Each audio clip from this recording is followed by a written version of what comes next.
Science क्या है।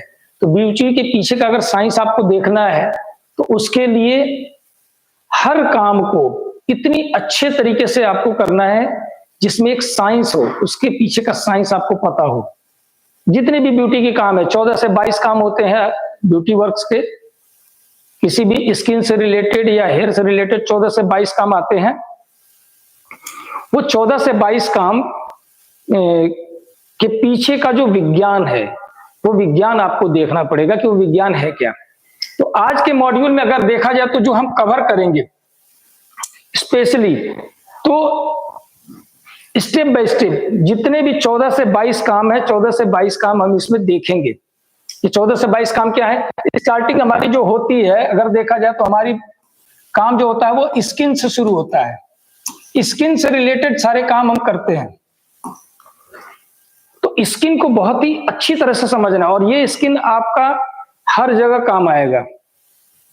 Facial में काम आएगा, ब्लीच में काम आएगा, पेडिक्योर में काम आएगा, बॉडी पॉलिशिंग में काम आएगा, बॉडी ब्लीच में काम आएगा, वैक्स में काम आएगा, और बहुत प्रकार के जो आपके स्किन से रिलेटेड ट्रीटमेंट्स हैं, लाइक किसी को एक्ने हो गया, झाइयां हो गई हैं, ये सारी चीजें आपको देखने के लिए को मिलेगा। तो ये स्किन से रिलेटेड जो भी काम है, वो सारे स्किन से रिलेटेड काम के लिए आपको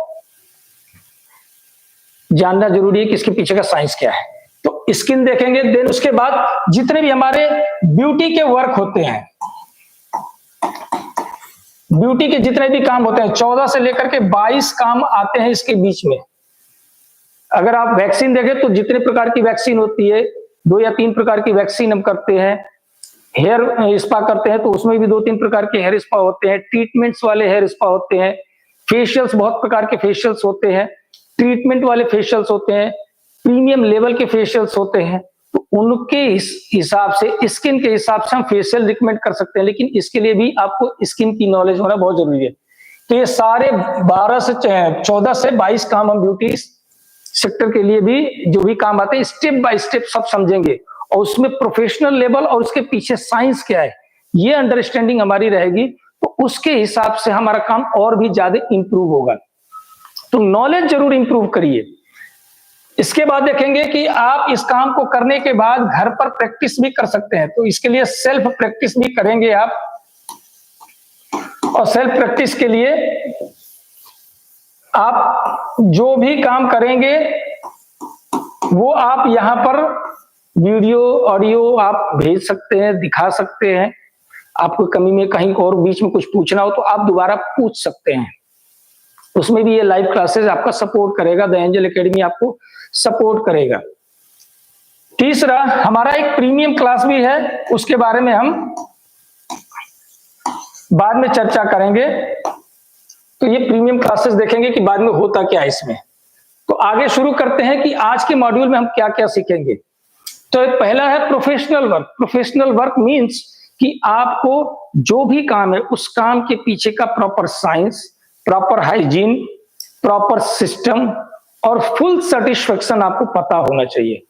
अगर पता है तब तो आपका वर्क प्रोफेशनल है, और अगर पता नहीं है तो आपका काम प्रोफेशनल नहीं है। तो हर काम में कहां कहां प्रोफेशनल वर्क हम ऐड कर सकते हैं, कैसे हम रियलाइज कराएंगे कि ये वर्क हम जो कर रहे हैं वो काफी हाई लेवल का और प्रोफेशनल लेवल का है। तो आगे देखेंगे वन बाय वन। दूसरा, हम समझेंगे कि स्किन एनाटॉमी क्या है। स्किन को बहुत अच्छी तरह से समझेंगे कि स्किन के भीतर बाहर अंदर क्या होता है क्या ये स्किन, स्किन का क्यों इतना बड़ा रोल है ब्यूटी सेक्टर में या ग्लैमर सेक्टर में। तो स्किन एनाटॉमी समझेंगे। और पहला जो काम हमारा होता है, अगर आप देखें तो अगर आप शुरू पूरी बॉडी को स्ट्रक्चर देखें तो सबसे पहले हमारा हेयर आता है। तो हेयर जो देख रहे हैं, तो हेयर जो हमारा आएगा वो सबसे पहले नंबर पे आता है। तो इसका हेयर वॉश सारे लोग करते हैं। हेयर वॉश घर में भी होता है, सैलून में भी होता है। क्या डिफरेंस है घर में करें तो और सैलून में करें तो? हेड वॉश में क्या डिफरेंसेज आ जाएगा, उसके रिजल्ट में क्या डिफरेंसेज आ जाएगा, उसके पीछे टेक्निक क्या है, वो हम समझेंगे, उसकी पूरी साइंस समझेंगे। नेक्स्ट डे जो कल के क्लासेस होंगे उसमें हम देखेंगे, सर से नीचे चलेंगे, और उसके बाद हम चलेंगे, बात करेंगे तो मैनी और पैडी कल हम डिस्कस करेंगे। मैनी और पैडी हम कल डिस्कस करेंगे इसके। ये हमारा कल के टॉपिक में रहेगा। आज हम यही इतना देखेंगे। फिलहाल देखते हैं स्किन क्या है। स्किन एक इतना बड़ा आवरण है आपकी बॉडी पर, जिसके बिना आपका पूरा स्ट्रक्चर, आपका पूरा शरीर अधूरा है। स्किन से ही आपका पूरी जो सुरक्षा होती है वो डिपेंड करता है आपके स्किन पे। स्किन से ही हमारा लुक, हमारी पर्सनालिटी दिखाई पड़ती है। तो इसके लिए स्किन को समझना जरूरी है। तो त्वचा हमारे शरीर का सबसे बड़ा अंग है। अगर स्किन निकाल दिया जाए आपके बॉडी से, छील करके निकाल दिया जाए, होगा क्या? पूरी बॉडी सफेद सफेद दिखेगी। रिजल्ट क्या आएगा? कोई भी वायरस इफेक्ट होगा, बैक्टीरिया का इफेक्ट होगा, तुरंत हम बीमार पड़ जाएंगे। धूप में जाएंगे, बर्न हो जाएगी हमारी स्किन। तो स्किन हमें इन सारी चीजों से कवर करके रखती है, बचाती है। साथ ही साथ देखेंगे आगे क्या है कि बाहरी वातावरण, टेम्परेचर कभी बहुत हाई हो जाता है, कभी बहुत लो हो जाता है, कभी बहुत ही चिपचिपा, ह्यूमिडिटी बढ़ जाती है, चिपचिपा मौसम हो जाता है। तो उस कंडीशन में भी ये स्किन हमारा बहुत बड़ा रोल अदा करता है कि कैसे स्किन उसको मैनेज करता है, हमारी बॉडी को कैसे मैनेज करता है। तो ये जानना जरूरी है। और अब आपको बता दूं कि स्किन सीजन के हिसाब से चेंज हो जाता है। अगर मान लेते हैं कि कोई आके कहता है कि हमारी स्किन बहुत ही ऑयली है, गर्मी का सीजन आ रहा है, स्किन ऑयली बहुत है, लेकिन जब आप ठंड में जाएंगे, जब विंटर सीजन आएगा, जाड़े का सीजन आएगा, तो उस पीरियड में आपकी वही जो ऑयली स्किन है वो ड्राई में चेंज हो जाएगी, रूखी रूखी फटी फटी सी दिखाई पड़ेगी। तो सीजन के हिसाब से स्किन चेंज हो जाता है। तो ये इसका फॉर्मेशन कैसे चेंज होता है, ये भी इसी की स्किन के स्ट्रक्चर पर डिपेंड करता है। अगर देखा जाए तो त्वचा यानी स्किन खतरनाक पदार्थों का या खतरनाक वायरस का हमारे शरीर में एंटर करने से पहले रोकता है, यानी एंटीबॉडी का काम करता है स्किन। दूसरा, सूर्य से निकलने वाले अल्ट्रावायलेट जो रेज होती है, उस अल्ट्रावायलेट रेज को भी ये सेव करता है स्किन, अल्ट्रावायलेट रेज से बचाता है। तीसरा है कि जितने भी प्रकार के हम पोषक तत्व खाते हैं या हमारा जो डाइट प्लान है, उसके हिसाब से हमारी स्किन हेल्दी और अनहेल्दी होती है। बहुत से लोग कहते हैं कि हमारी स्किन बहुत सेंसिटिव है, हमारी स्किन बहुत ही खराब हो गई है ना, फील करते हैं कि, और ये अच्छी बात नहीं है। अगर आपकी स्किन बहुत सेंसिटिव हो गई तो ये शिकायत की बात है, इसे मेंटेन करिए। तो क्यों स्किन सेंसिटिव होती है, इस पर भी देखते हैं, आगे बताते हैं। पहले देखते हैं कि एक्चुअल में स्किन की परतें होती कितनी हैं। स्किन का स्ट्रक्चर देखें तो कुछ इस तरह का स्किन होता है। अगर माइक्रोस्कोप से हम लगा के देखेंगे तो कुछ इस तरह का आता है स्ट्रक्चर स्किन का। अब ये स्किन में जो स्ट्रक्चर इसका पूरा है, तो स्किन की पूरी परत, हमारी जो स्किन है वो सिंगल लेयर की नहीं होती, वो 3 लेयर्स होती है हमारी स्किन में। पहला है एपिडर्मिस, दूसरा है डर्मिस और तीसरा है हाइपोडर्मिस। एपिडर्मिस बाहरी त्वचा, जो सबसे ऊपरी त्वचा होती है, डेड सेल्स होते हैं यहाँ पर, ये डेड सेल्स निकलते रहते हैं और नए सेल्स आते रहते हैं इसमें, इसे हम बोलेंगे ऊपरी त्वचा या एपिडर्मिस। और ये एपिडर्मिस ही हमारे स्किन के कलर को डिसाइड करता है, यानी हमारा कलर बहुत ज्यादा फेयर होगा, थोड़ा कम होगा, या उससे ज्यादा होगा, या डार्क शेड में होंगे। ये कलर जो हमारी स्किन में आता है, गोरा, सांवला, जो भी कलर आता है वो इसी एपिडर्मिस के हिसाब से आता है। दूसरा है डर्मिस, ये सबसे मोटी त्वचा होती है, जो हमारे त्वचा की लेयर होती है, इसमें सबसे ज्यादा एरिया डर्मिस का ही होता है, ये बीच में पाई जाती है। और लास्ट है हाइपोडर्मिस। हाइपोडर्मिस हमें कवर करके रखता है, सेफ करने का काम जो हमारा जहां तक आता है वो हाइपोडर्मिस करता है, जो हमारा एटमॉस्फेयर के अकॉर्डिंग जो चेंज करके हमारे शरीर को हाइड्रेशन और डिहाइड्रेशन से मेंटेन करता है, वो हाइपोडर्मिस है। देखते हैं कैसे। पहली परत देखें, एपिडर्मिस, यह एक डेड सेल से बनी होती है। बाहरी सुरक्षा, यानी कोई भी मच्छर या वायरस इफेक्ट करता है तो सबसे पहले एपिडर्मिस पे आता है, और मैक्सिमम चांस है 99.9% कि वो वायरस या वो इफेक्ट या वो मच्छर का जो भी इफेक्ट है या बैक्टीरिया है वो आपके शरीर में प्रवेश करने से पहले ही डेड हो जाएगा। यानी एंटीबॉडी का काम आपका पहली त्वचा ही कर देती है, पहली लेयर ही कर देती है। दूसरा है बाहरी वातावरण में सुरक्षा भी प्रदान करती है। अगर धूप, बहुत ज्यादा धूप में जाते हैं, बहुत धूप से हम बाहर आते हैं तो ये डेड सेल ही जलते हैं, इसके नीचे की स्किन को कोई भी नुकसान नहीं पहुंचता है। आप देखते होंगे सन टेनिंग हो जाता है, सनबर्न हो जाता है, वो हमारी इपिडर्मिस पे ही हो जाता है, तो अंदर की त्वचा हमारी बची रहती है। बाद में ये डेड सेल जब हटते हैं तो हमें हमारा ग्लो निकल के आता है, हमारा रियल जो कलर होता है स्किन का वो दिखाई पड़ने लगता है। तो वो कैसे हटाते हैं वो तो बात की बात है, लेकिन इससे भी बचाने का काम हमारा इपिडर्मिस करता है। इसी एपिडर्मिस में मेलेनिन नाम का एक पदार्थ होता है जो त्वचा का रंग निर्धारित करता है। मेलेनिन बहुत जरूरी है आपकी बॉडी के लिए। मेलेनिन ही बताता है कि आपका कलर कितना फेयर होगा, कितना डार्क होगा, कैसे होगा, और ये डिसबैलेंस हो जाता है तो आपका लुक, आपका पर्सनालिटी, आपका ग्लो वो भी डिस्टर्ब हो जाता है। तो मेलेनिन बहुत ज्यादा प्रभावी है आपके पूरी बॉडी के स्ट्रक्चर को, पूरी लुक को, पूरी स्किन को मेंटेन करने के लिए।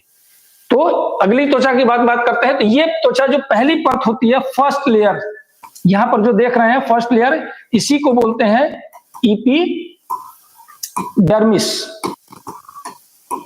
इपिडर्मिस इसी को बोलेंगे। आगे देखते हैं दूसरी लेयर डर्मिस, यानी जो बीचों बीच आता है, जो बीचों बीच कलर आ रहा है, जो है बीचों बीच की जो त्वचा है उसे हम डर्मिस बोलेंगे। डर्मिस सबसे मोटी परत होती है और आपको जान के खुशी होगी कि इसी डर्मिस के भीतर हमारे हेयर के जो रूट होते हैं वो इसी डर्मिस के इस लेयर पे होती है। यानी अगर देखा जाए तो यहां से लेके यहां तक हमारा डर्मिस ही है। ये जो येलो वाला सेक्शन जो दिख रहा है ये हमारा डर्मिस है।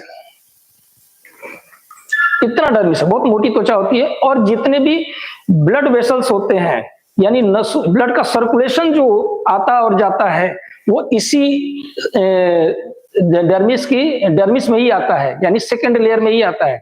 और हमारे हेयर के रूट को जो प्रोटीन या जो भी खाद्य पदार्थ मिलता है जिससे हमारे हेयर ग्रोथ बढ़ते हैं या कम होते हैं, वो इसी डर्मिस के भीतर से ही उनको पोषण मिलता है, जिससे हेयर ज्यादा बढ़ते हैं या नहीं बढ़ते हैं। यानी अगर स्किन का सबसे इंपॉर्टेंट पार्ट देखा जाए तो सेकंड लेयर है, बहुत ज्यादा इंपॉर्टेंट है। इसीलिए जब हम हेयर को खींच के निकालते हैं तो पेन होता है। रीजन क्या है कि इस हेयर का रूट जो है हमारा ब्लड कनेक्शन से, ब्लड से जुड़ा हुआ है, और जो भी चीज ब्लड से जुड़ी रहती है वो दर्द करेगा ही। इसलिए डर्मिस बहुत प्रभावी है आपके हेयर ग्रोथ और आपके स्किन टाइप चेंज होने में डर्मिस का बहुत ज्यादा योगदान है। आपका स्किन का जैसे ऑयली या ड्राई स्किन जो बदलता है उसमें डर्मिस का बहुत बड़ा योगदान है। डर्मिस का जो रूट है, हेयर का जो रूट है, अगर आप ध्यान से देखें तो हेयर के रूट के नीचे से एक पसीने की ग्रंथि भी यहीं से निकलती है, और इसी के नीचे ऑयली जहां से ऑयली हमारी स्किन होती है, चिपचिपा पदार्थ निकलता है, वो यहीं से निकलता है, इसी सेकंड लेयर से निकलता है, जिससे हमारे स्किन पे चिपचिपा पदार्थ बनता है। तो हमारे स्किन को हेल्दी रखने में, वर्क करने में ये सेकंड लेयर बहुत ही इंपॉर्टेंट रोल अदा करता है। लास्ट लेयर की बात करें तो हाइपोडर्मिस कहते हैं इसे, और हाइपोडर्मिस एक नीचे वाली त्वचा है। आप ये देखें रेड वाला जो एरिया है ये है, और इसमें कुछ फैट्स पाए जाते हैं। ये फैट जो है कनेक्टिविटी देते हैं आपके मांसपेशियों को, आपके हड्डियों को, आपके स्किन को एक दूसरे से चिपका के रखते हैं, और साथ ही साथ आपके स्किन में जो संदेश जाता है, सेंसिटिविटी जाती है, वो भी कंट्रोल करता है आपका हाइपोडर्मिस। तो ये सबसे नीचे होता है, और जैसे जैसे सीजन चेंज होगा ये हाइपोडर्मिस ही बचा के रखता है हमें। अगर गर्मी से जाड़े में क्या है तो हमारी बॉडी हीट होने लगती है, गर्म होने लगती है, ये हाइपोडर्मिस के कारण हमें ठंड ज्यादा या कम लगती है, वो बचा के रखता है, हमारे मेंटेन के रखता है, हमारे भीतर के जो हाइड्रेशन और डिहाइड्रेशन, पानी की मात्रा जो है, शुद्ध बात में कहें तो उस पानी की जो मात्रा है उसको मेंटेन करके रखता है यही हाइपोडर्मिस। गर्मी में जाएंगे तो यहीं से पसीना बन के निकलता है, और बहुत ज्यादा पसीना निकल गया और पानी ने यहाँ कम हो जाती है, और कम वसा की मात्रा अगर कम हो जाएगी तो फिर आपको चक्कर आएगा, आपको कमजोरी महसूस होगा, ये सारी चीजें यहाँ पर महसूस होंगी। इसलिए हाइपोडर्मिस भी बहुत ज्यादा इंपॉर्टेंट है हमारी पूरी बॉडी के स्ट्रक्चर के लिए, हमारी पूरी बॉडी की सुरक्षा के लिए। अब यहां पर बात एक आती है कि इनका हमारे काम में क्या रोल है। अगर देखा जाए तो स्किन के डिजीज भी इन्हीं से पैदा होते हैं। किसी भी चीज की मात्रा अगर बढ़ी या घटी, स्किन का फॉर्मेशन, स्किन का रूप चेंज हो जाता है। यानी मौसम चेंज हुआ, स्किन आपकी ड्राई है, चेंज हो जाएगा। आपका diet plan day to day वाला अगर चेंज हुआ तो आपका इफेक्ट आपके फेस पर दिखेगा ही दिखेगा। बहुत से लोग हैं जो मार्केट का बहुत सारा खाना खाते हैं, जैसे तला हुआ समोसा पकौड़ी दिन रात खाते हैं, वो स्किन पे दिखेगा ही दिखेगा, क्योंकि जो भी हम डाइट लेते हैं वो डाइट हमारे स्किन पे विजिबल होना ही होना है, विजिबल होगा ही होगा। इसके लिए अपने डे टू डे रूटीन को मैनेज करें। यानी जब भी आप कस्टमर आपके पास आता है, कोई भी कस्टमर आता है और स्किन से रिलेटेड कोई काम लेता है, तो उस स्किन को प्रॉपर एनालिसिस करिए। स्किन है क्या, स्किन में कहां कहां प्रॉब्लम है, एक्ने है, क्या क्या है और क्या क्या रोग हो सकते हैं, आगे देखते हैं। तो स्किन की प्रॉब्लम्स को एनालाइज करिए। तुरंत आप आंसर मत करिए कि आप ये ले लीजिए, वो ले लीजिए, ऐसे ले लीजिए, वैसे ले लीजिए, नहीं, पहले स्किन को एनालाइज करिए। और कस्टमर इतना डीपली आपके काम को नहीं जानता है, उसको सिर्फ रिजल्ट चाहिए।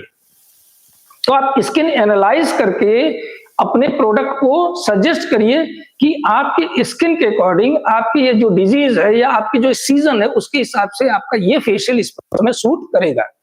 अब फेशियल या जो भी वर्क है वो कैसे कनेक्ट करते हैं, कौन सी स्किन पे कैसे करेंगे, जब हम फेशियल सेक्शन पढ़ेंगे तो वहां पे हम आपको बताएंगे कि ये फेशियल्स है, इस कंपनी के हैं, ऐसे ऐसे हैं, ये मॉडल्स हैं, तो ये कैसे चेक करेंगे कि कौन से स्किन पे ये अप्लाई होगा और किस पे नहीं होगा, क्योंकि रिजल्ट ज्यादा इंपॉर्टेंट है। कस्टमर सेटिस्फेक्शन के लिए हमें काम करना पड़ता है। हम काम भी किए और कस्टमर को रिजल्ट नहीं मिला, सेटिस्फाई नहीं हुआ, तो फिर बेकार है और कहीं ना कहीं कमी हमारे हो जाती है। तो अगर आप इस स्किन के टाइप से, स्किन के लेयर और इसकी पूरी साइंस पता है, आपको सारी चीजें पता है, इसके फंक्शंस पता है, तो जो आप काम करेंगे उसमें आपका इफेक्ट दिखेगा ही दिखेगा। तो देखते हैं क्या है स्किन के। तो नॉर्मल देखा जाए तो पूरी बॉडी का जो स्किन है उसका काम क्या क्या होता है, तो मेन काम है देखा जाए तो ये 5 काम है। पहला, सुरक्षा देता है, एंटीबॉडी का काम करता है। दूसरा, तापमान को मेंटेन करता है। तीसरा, सेंसिटिविटी का काम करता है। बॉडी में कहीं पर भी मच्छर काटा या कुछ भी हुआ या चोट लगी तो तुरंत इंफॉर्मेशन देने वाला काम हमारा काम ये स्किन ही करता है। अगला सॉरी, विटामिन डी। अगर स्किन हमारी धूप के, सुबह मॉर्निंग के धूप में टच में आती है तो हमारी बॉडी में जो स्किन के भीतर ही जो विटामिन डी जनरेट होता है वो स्किन से ही होता है। और तीसरा, उत्सर्जन, वो पानी की मात्रा में पसीने के रूप में हमारे बॉडी से चीजें निकलती भी हैं और वो निकलना भी चाहिए ताकि हमारा भीतर का तापमान मेंटेन रहे। तो ये मेन काम, जो ये 5 काम है जो हमारे स्किन पे विजिबल है। अब मान लेते हैं आप पानी कम पी रहे हैं या आपका जो कस्टमर आ रहा है वो कम पी रहा है, स्किन पे दिखेगा, रेडनेस दिखेगा, फुंसियां दिखेंगी, लाल लाल दिखेगा, पता चलेगा कि पानी, इस त्वचा में पानी की मात्रा बहुत कम है। तो तुरंत आप अपने कस्टमर को बताइए कि सर या मैडम आप पानी ज्यादा से ज्यादा पीजिए, कम से कम 4 लीटर, 3 से 4 लीटर पानी पीना बहुत जरूरी है। अगर आप पानी नहीं पी रहे हैं तो इसी की वजह से आपकी स्किन पे प्रॉब्लम्स बढ़ रही है। पानी पीना शुरू करिए, ये प्रॉब्लम कम हो जाएगी। फेशियल तब काम करेगा जब आपका इनर सिस्टम सही रहेगा। तो ये एनालिसिस जब करेंगे तब आप सजेस्ट करिए अपने कस्टमर को, वो जो घर में जो फ्री में काम हो सकता है उनको सजेस्ट करिए। तो ये ध्यान रखिए एनालिसिस करते समय कि उनके स्किन पर किस चीज की कमी है या कहाँ हो रहा है। या हो सकता है बहुत ज्यादा धूप में जा रहे हैं, कवर करके जा रहे हैं, बाहर हीट बहुत ज्यादा है, गर्मी का सीजन आ रहा है, टेम्परेचर बहुत ज्यादा है, और कब बिना कवर किए घूम रहे हैं, तो जाहिर सी बात है स्किन बर्न होगी ही। तो आप उन्हें बताइए कि धूप में जा रहे हैं तो बर्न होने से बचना है तो आपको थोड़ा सा कवर करके जाना, और क्या क्या करना चाहिए वो आप ये सारी इसके जितने टूल्स हैं वो बताइए उनको, ताकि वो फ्री में जो काम हो सकता है वो कस्टमर को मिल सके। तो ये हो गया आपका स्किन का मेन काम जो हमें हमारे स्किन से मिलता है। आगे देखते हैं स्किन के रोग क्या क्या होते हैं, डिजीज कौन कौन से ऐसे हैं जो हमारे स्किन में पैदा होते हैं। अभी स्किन की डिजीज के बारे में बात करें तो पहला सबसे बड़ा जो सबसे पॉपुलर चीज है वो है मुहासे, एक्ने जिसको बोलते हैं। अच्छा, एक्ने का संबंध आपके डाइट से और आपकी एज से है। मैक्सिमम जो एक्ने होने के चांसेस हैं वो आपके 15-16 साल से लेकर के 23-24 साल 25 साल की उम्र तक बहुत ज्यादा होने की संभावना रहती है। लेकिन अच्छा, बाद में भी अगर होगा तो वो डाइट प्लान के, अगर आप बहुत ज्यादा ऑयली खा रहे हैं, बहुत ज्यादा धूप में रह रहे हैं, तो वो आपके स्किन पर दिखेगा भी। तो मुहासे का सबसे बड़ा रीजन है आपका डाइट और एज, ये दोनों इफेक्ट करता है आपके एक्ने की प्रॉब्लम के लिए। दूसरा है हिप्स है, पित्ती है, एक्जिमा है, पायरिया है, पायरियासिस है, सोराइसिस है, लाइकेनस है, या खरोच वगैरह कुछ लग जा रहे, स्क्रैचेस वगैरह लग, ये सारी चीजें बैक्टीरिया प्रभावित होती हैं। इनको ठीक करने के लिए अलग अलग डिजीज के अलग अलग कॉस्मेटोलॉजी में स्पेशली अलग अलग ट्रीटमेंट्स भी आते हैं। जैसी बात है, अगर कोई एक्जिमा हो जा रहा है या ये पायरियासिस हो जाता है, सोराइसिस हो जा रहा है, तो इनके लिए हम एलिजिबल नहीं है, इनका ट्रीटमेंट हमें नहीं करने आता, या हमारी योग्यता नहीं है कि हम इनका ट्रीटमेंट करें। इसके लिए आप किसी स्किन विशेषज्ञ से संपर्क करिए और बताइए कस्टमर को सीधे कि सर ये काम करने से या स्किन का कोई ट्रीटमेंट लेने से ये ठीक नहीं होगा, इसके लिए सिर्फ डॉक्टर से मिलिए, वो बताएंगे, क्योंकि ये मेडिकल ट्रीटमेंट है,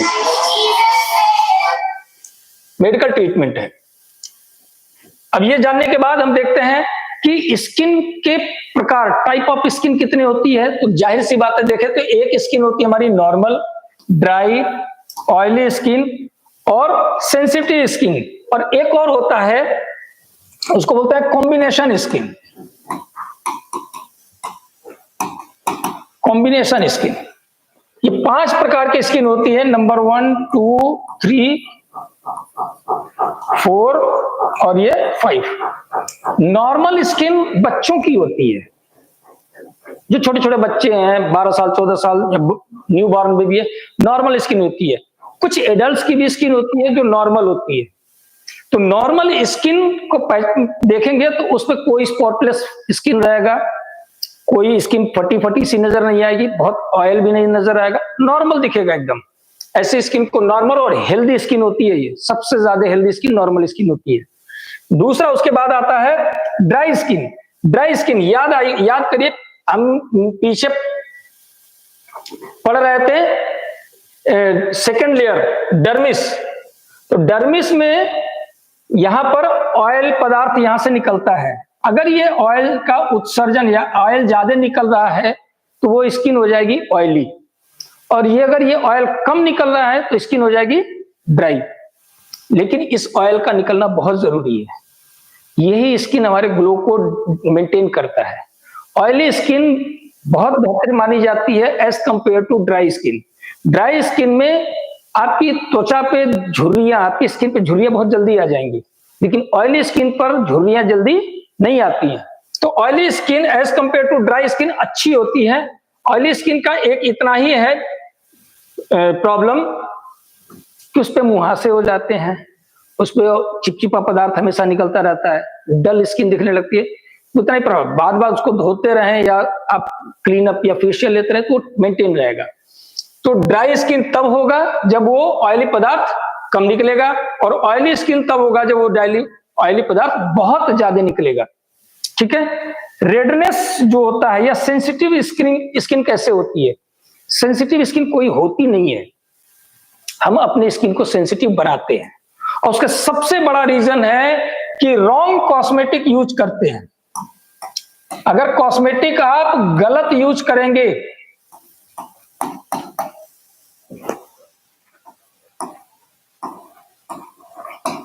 गलत कॉस्मेटिक यूज करेंगे जो आपकी स्किन पे अप्लाई नहीं होता है, तो आपकी स्किन सेंसिटिव हो जाएगी। नॉर्मल कस्टमर्स को कोई भी उनके फ्रेंड सर्किल, कोई भी उनका रिलेटिव कुछ भी बता देता है कि आप जो है ये वाला क्रीम यूज करो, ऐसे वाला कर लो, ये घर पे कर लो, ये बाहर खरीद के ले आओ तुरंत कर लो, ये ऑनलाइन मिल रहा है, तुरंत ग्लो आ रहा है, तुरंत बढ़िया दिख रहा है, मेकअप की भी जरूरत नहीं पड़ी। जो क्विक रिजल्ट देने वाले जितने भी कॉस्मेटिक हैं, उनका यूज करने से स्किन सेंसिटिव बनेगा ही बनेगा। तो इसलिए बचिए कि बिना जानकारी के कोई भी कॉस्मेटिक यूज मत करिए, या कस्टमर को भी बोलिए कि अगर कोई कॉस्मेटिक आपको यूज करना भी है, आपका परमानेंट कस्टमर है, तो उसे बोलिए कि कोई कॉस्मेटिक यूज करना भी है तो एक बार अपने स्किन से मैच करके करिए, नहीं है तो एक बार हमें भी बता दीजिए, हमें ठीक लगेगा, हम बताएंगे कि आपकी स्किन पे अप्लाई होगा या नहीं होगा। सजेशन सही दीजिए, किसी भी तरह से कोई प्रोडक्ट सेल मत करिए कि चलो ये ले लो आपको ये ग्लो आ जाएगा, नहीं, स्किन तुरंत सेंसिटिव हो जाएगी, और एक बार सेंसिटिव स्किन हो गई तो वो ठीक जल्दी नहीं होता है, बहुत टाइम लेता है, हो जाएगा लेकिन बहुत टाइम लेता है। तो सेंसिटिव स्किन की पहचान ये है कि उनके फेस पर हमेशा आपका रेडनेस दिखाई पड़ने लगेगा, रेड रेड दिखाई पड़ेगा, कहीं कहीं चकत्ते दिखाई पड़ेंगे, गोल गोल है ना, वो दाने दाने जैसे दिखाई पड़ेंगे, ऐसी स्किन सेंसिटिव स्किन होती है। अगला है कॉम्बिनेशन स्किन। कॉम्बिनेशन स्किन वो होती है जिसमें ऑयली और ड्राई स्किन दोनों मैच होती है।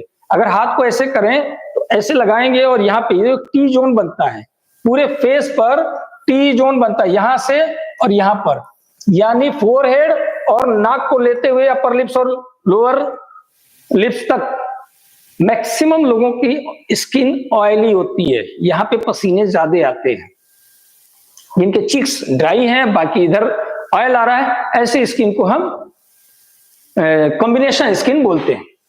लेकिन अब एक कॉम्बिनेशन स्किन पहचानेंगे कैसे?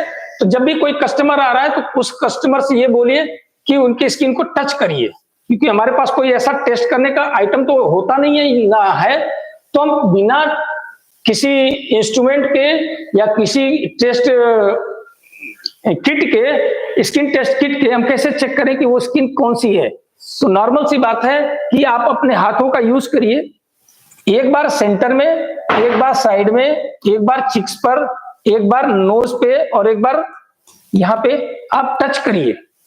जहां जहां ड्राइनेस दिख रहा है वो ड्राई है, जहां जहां ऑयली या चिपचिपा पदार्थ महसूस हो रहा है वो ऑयली है। उस तरह से चेक करके आप बताइए या पहचानिए कि स्किन का प्रकार कौन सा है और क्या है। ये पूरा डिटेल आपको जितना भी हमारे आगे के काम हम सीखेंगे वो सारे काम में ये काम आने वाले हैं। जब जब आएगा तब तब हम रिपीट करके आप बताएंगे, कनेक्ट कराएंगे कि वहां पे ये था और आज ये आ रहा है तो ये कैसे कनेक्ट हो रहा है और इसकी क्यों जरूरत है, दिखाएंगे वहां पर। अगला है हेयर वॉश। अब हेयर वॉश के पीछे का भी एक बहुत बड़ा साइंस ये है कि हेयर वॉश को हम लोग बहुत नॉर्मल समझते हैं। हेयर वॉश किसी भी तरह से कुछ भी बाल धुल दीजिए उसका कोई इफेक्ट नहीं आता है। नॉर्मल घर में जो भी आपके कस्टमर्स हैं, जेंट्स का तो नहीं कहता हूं, जेंट्स तो खड़े खड़े बाल धुल लेते हैं, लेकिन जेंट्स भी कुछ लोग अगर बैठ के ना आ रहे हैं तो गर्दन को कर देते हैं नीचे, बाल को पीछे, बड़े बड़े बालों को कर देते हैं आगे। अब ये चीज समझते हैं थोड़ा सा कि स्किन धोने का जो तरीका है घर में कैसे धुलते हैं वो देखते हैं।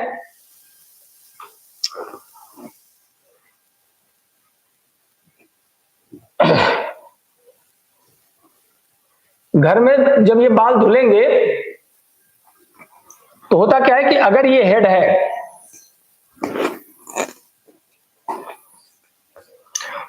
और बाल हमारे ऐसे हैं दोनों साइड से या ऊपर से भी, अगर ऊपर से धुल रहे हैं तब तो ठीक है, लेकिन अगर सर को झुका दिए तो पूरा बाल का जो स्ट्रक्चर है वो उल्टा हो जाता है। कैसे देखते हैं? हेयर के भीतर 3 लेयर्स पाई जाती है, जैसे स्किन के भीतर 3 लेयर होती है, आपके हेयर के भी 3 लेयर होती है। पहले लेयर का नाम है क्यूटिकल, दूसरे का नाम है कॉर्टेक्स और तीसरे का नाम है मेडुला। मेडुला का काम हम लोगों का नहीं है, मेडुला तक हमें पहुंचने की जरूरत नहीं है। ये डॉक्टर्स या ट्रांसप्लांट वगैरह जो होता है उनके लिए जरूरी होता है, हम लोगों के लिए मेडुला तक जाने की जरूरत नहीं है। हम लोगों का जो काम होता है क्यूटिकल्स और कॉर्टेक्स के बीच में ही रहता है, इन्हीं दो तक के बीच में रहता है काम हेयर का।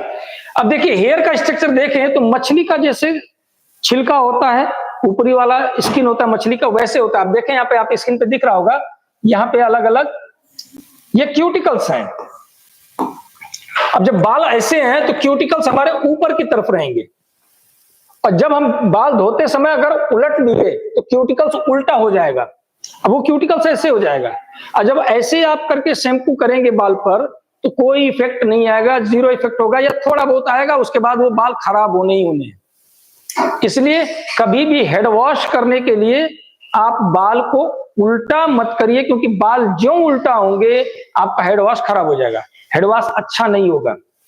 तो इसके लिए करना क्या है कि हेड वॉश करने का सही तरीका अगर देखा जाए तो खड़े खड़े खड़े होकर के, झुक के कभी मत हेड वॉश करिए, या तो ऐसे करिए जैसे यहां दिख रहा है, या ऐसे करिए, या सैलून में है या घर पे भी आपको ऐसा चीज उपस्थित है तो आप ऐसे भी कर सकते हैं। ज्यादा है तो आप बालों को दो पार्ट में डिवाइड करिए, बैठ के भी है तो दो पार्ट में डिवाइड करिए, लेफ्ट की साइड में और एक राइट की साइड में डिवाइड कर लीजिए, और गर्दन को सीधा रखिए और ऐसे करके होम वॉश, घर में भी धुलना है तो खड़ा धुलिए। खड़े धुलने से बाल के क्यूटिकल्स के भीतर से हमारी डस्ट निकलेगी, क्यूटिकल्स वहां से ओपन होगा। अगर बाल उल्टा हो गया तो क्यूटिकल ओपन नहीं होगा। एक चीज और, जब भी हम हेड वॉश कर रहे हैं तो हेड वॉश करने के बाद क्यूटिकल से सफाई हो जाती है, लेकिन उन क्यूटिकल्स को ढकना होता है, तो उसके लिए मास्क का जरूर यूज करिए। मास्क यूज नहीं करेंगे, क्यूटिकल ओपन रह जाएगा तो आपके बाल बहुत जल्दी वातावरण से भी प्रभावित होगा, पोल्यूशन से भी प्रभावित होगा, धूप से भी होगा और डस्ट से भी होगा। मास्क यूज कर लेंगे तो उसके जो क्यूटिकल्स हैं, आप देखें पीछे दिखा रहे हैं एक बार और, जो क्यूटिकल्स हैं ये क्यूटिकल्स कवर हो जाते हैं, बंद हो जाते हैं। जब ये बंद रहेगा तो आपके बाल सिल्की, स्मूथ और सॉफ्ट रहेंगे और जल्दी प्रभावित नहीं होंगे, चाहे पोल्यूशन से हो, चाहे सन से हो या डस्ट से हो, प्रभावित नहीं होंगे। तो ये है हेड वॉश करने के लिए सबसे बड़ा तरीका है कि आप बाल को उल्टा मत करिए। तो धुलेंगे कैसे? तो सबसे पहले बाल धुलने के लिए अपने बालों को सीधा रखें, वॉश करने से पहले बालों में कंघी करिए।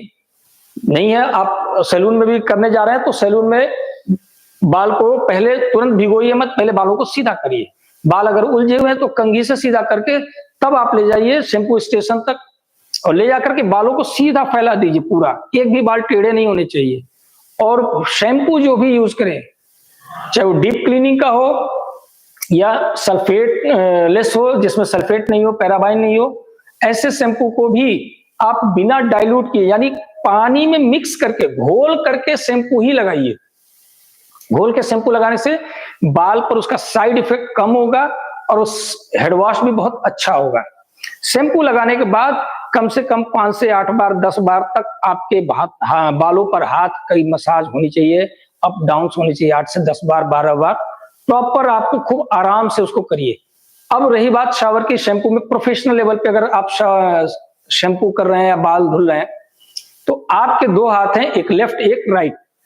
जो कस्टमर होता है हमारे सामने होता है, तो अगर कस्टमर का हमें बाएं तरफ पानी गिराना है तो हमारे दाहिने हाथ को बाएं कान की तरफ लगा होना चाहिए और अपने हाथ के पीछे साइड में ही पानी गिरना चाहिए। आपके हेड वॉश से कभी कस्टमर के फेस पर पानी ड्रॉप नहीं होना चाहिए, ये बहुत ज्यादा ध्यान देने की बात है। और हम लोग नॉर्मल देते हैं, बहने लगता आगे, तो ऐसा नहीं करेंगे कभी भी। दूसरा, अगर लेफ्ट साइड की बजाय राइट साइड में कर रहे हैं तो आपका लेफ्ट हैंड राइट साइड में, कस्टमर के राइट साइड कान के पास प्रॉपर ऐसे खड़ा होकर लगाइए, देन शावर दीजिए, यानी पानी गिराइए या शैम्पू गिराइए। कस्टमर के फेस पर एक बूंद पानी का छिटका भी नहीं जाना चाहिए। शैम्पू प्रॉपर नॉर्मल करने के बाद पानी से बचाना है। फेस तक एक बूंद पानी भी गया तो आपके काम में कमी है। यानी और एक्सपर्ट होने की जरूरत है। और शैम्पू में क्लीनिंग बहुत जरूरी है। बाल में जब तक मॉइस्चर, अगर आपने वो हेड वॉश भी किया और मॉइस्चर रह गया तो कटिंग नहीं होती है, बहुत सारे काम नहीं होंगे।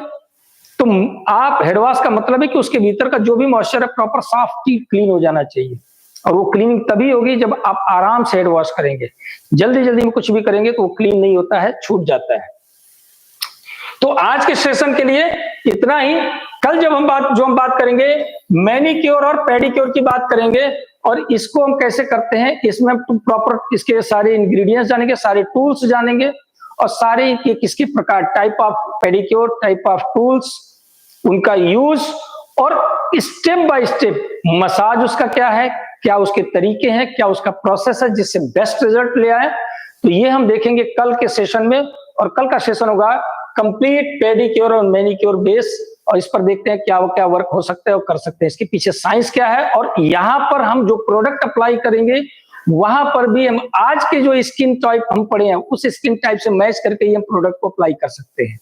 तो आज तक के लिए इतना ही, बाकी के लिए थैंक यू, बहुत बहुत धन्यवाद।